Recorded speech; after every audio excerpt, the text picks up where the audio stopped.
Hulasarak ve muhtasar tercüme edeyim. Tayin ki mesela 15-20 dakika vaktinizi alarsın. Allah Subhanahu ve Teala Kur'an-ı Kerim'de kan yerlerde tavşırık veriyor. Yani demek oluyor Kur'an'ın başından ta ayağına çelliyin.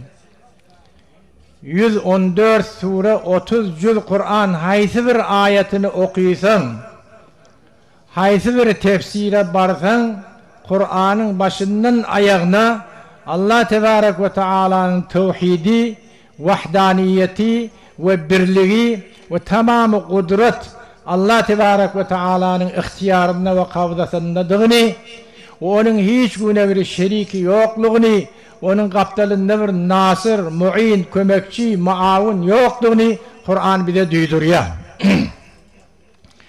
Okuyan ayetimde şol ayetlerin birinden Allah Tebarek ve Teala Sure-i Nisa'da fermayiş etti: "Ve'budullah ve la tuşriku bihi şey'en." Ey müminler, ey Müslümanlar, ibadet edin Allah Tebarek ve Teala.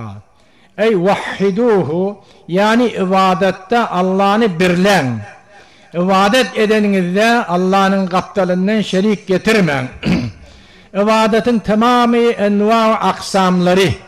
İbadet yani fakat namaz okumak değil. Namaz okumak da ibadet, zikretmek de ibadet, hayrat-ı ihsan etmek de ibadet, zebh etmek de ibadet, nezir etmek de ibadet, hacet istemek de, zar-ı tezarruk etmek de, hemmesi ibadet şularım. Ama mukhul ibadet,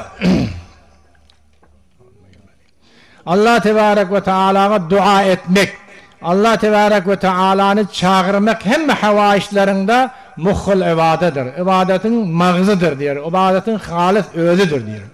Fesbinaberin bil, evvelen şu tevhidin üstüne Allah Tebarek ve Teala'nın vahdaniyetine mukır olup yani Resul-i Ekrem sallallahu aleyhi ve sellem'in getiren risaletine ve şeriatine amel etsek şu tayda biz muvahhid olup mümin olup biliyoruz.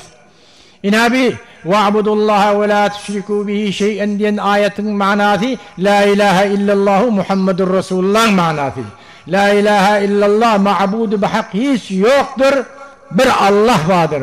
Muhammed Mustafa sallallahu aleyhi ve sellem onun iyi veren peygamberi, ahirin meb'uthi ilahi, beşerin saadetine ve hoşbahtlığına çağırayan peygamberdir. Dünyada, dinde, ahirette deyip şöyle itikad etmek. İnha tamamı enbiyaların da risaleti şol. وَلَقَدْ بَعَثْنَا ف۪ي كُلِّ اُمَّةٍ رَسُولًا اَنْ اِعْبُدُ اللّٰهِ وَاجْتَنِبُ الطَّاغُوتِ.